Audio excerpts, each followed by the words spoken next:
this week's episode of Climate Wise. My name is Sam, this is Lauren, and we will be your hosts guiding you through tonight's piece of scientific literature.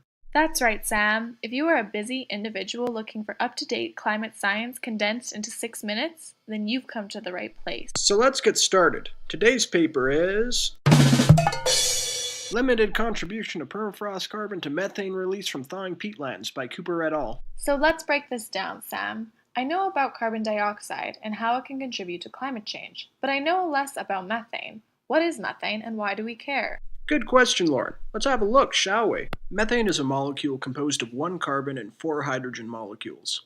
It is a greenhouse gas like carbon dioxide, which essentially means that it stays in the Earth's atmosphere and absorbs the sun's reflected long-wave radiation, keeping the planet at a livable temperature. However, recent anthropogenic carbon emissions have caused a major increase in the atmospheric concentrations of greenhouse gases such as methane, and have begun altering the Earth's climate.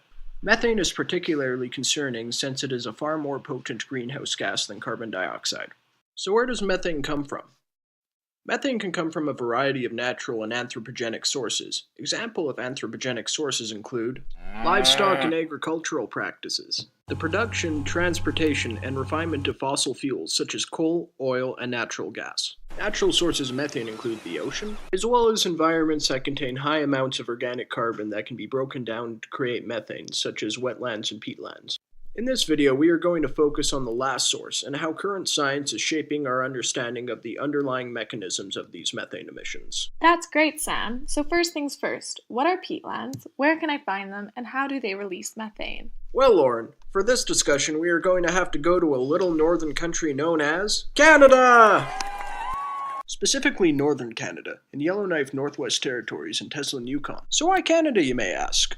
This is because Canada hosts a large area of peatlands, but not just any kind of peatland, permafrost peatlands. Peatlands are landscapes consisting of a mixture of plant organic material that have accumulated as a result of a lack of oxygen plus an abundance of water, which are conditions that promote slow decomposition rates.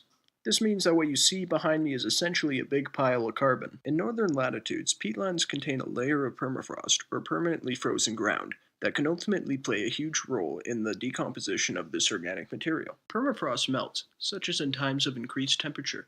Carbon that was previously frozen becomes susceptible to decomposition. The decomposition of carbon in oxygen-deficient waterlogged environments such as peatlands thus have potential to produce methane in a reaction via microorganisms known as methanogenesis. Therefore, thawing permafrost can cause peatlands to go from storing carbon to emitting it into the atmosphere in the form of methane, thus causing a positive feedback mechanism. With a positive feedback mechanism, the output enhances the original stimulus. In the specific case of permafrost carbon feedback, as global temperatures rise, more permafrost is thawed, which causes more carbon to be exposed to decomposition, thus releasing more methane into the atmosphere and raising global temperatures, thus repeating the whole cycle.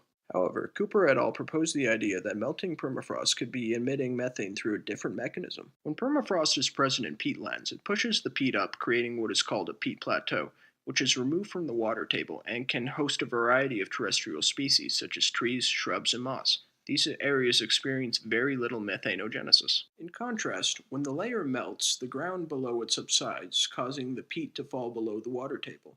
The saturation of these organic soils allow aquatic plants to thrive and promotes the release of methane. Very interesting, Sam. So what you're saying is that Cooper et al. Looked to quantify how much methane is actually emitted from the previously frozen carbon and to see if emissions could more likely be attributed to changes in subsidence and waterlogged area. Yes, Lauren, that's correct. Cooper et al. Chose to investigate this idea using radiocarbon dating. Radiocarbon dating involves the use of isotopes, which are elements that have a different number of neutrons. Carbon has 3 main isotopes: carbon-14, carbon-12, and carbon-13. Carbon-14 is radioactive, meaning it decays over time, which is why it is useful in dating methods. In this study, the more recent input of carbon into the peatland has a higher carbon-14 content than older, previously frozen carbon. This is reflective of the large input of carbon-14 into the atmosphere during the 20th century when there was extensive nuclear testing. So in this study, these scientists put probes into the soil at 2 different sites mentioned in the locations in northern Canada, ensuring to get samples from both peat plateaus and subsided peat at each site. This allowed Cooper et al. To assess 2 different pieces of data. Number 1, the carbon-14 content in each section of the peatland. Number 2, the carbon-14 content in the methane released from each section. They looked at these two sets of data in order to link the carbon-14 concentration found in the peat with the carbon-14 content found in the methane being released at each site. This is what they found. The overall permafrost zones that had substantial methane fluxes were dominated by the decomposition of recent carbon inputs. The total methane released from previously frozen carbon were very low.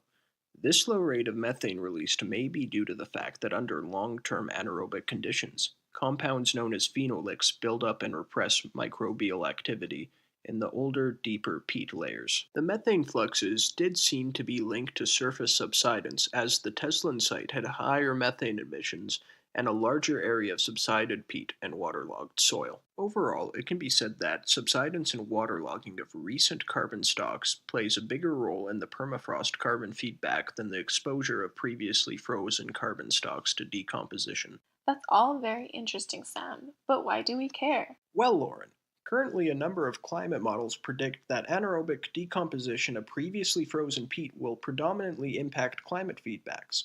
However, this is obviously not the case. Therefore, it is important that permafrost feedback modeling with respect to the northern Canadian peatlands be focused on the spatial extent of waterlogged areas and subsidence, in order to make more accurate predictions for the future. Well, Sam, I think that's all for this week's paper. Thanks to all you folks for tuning in on this episode of Climate Live, and we hope to see you again next time.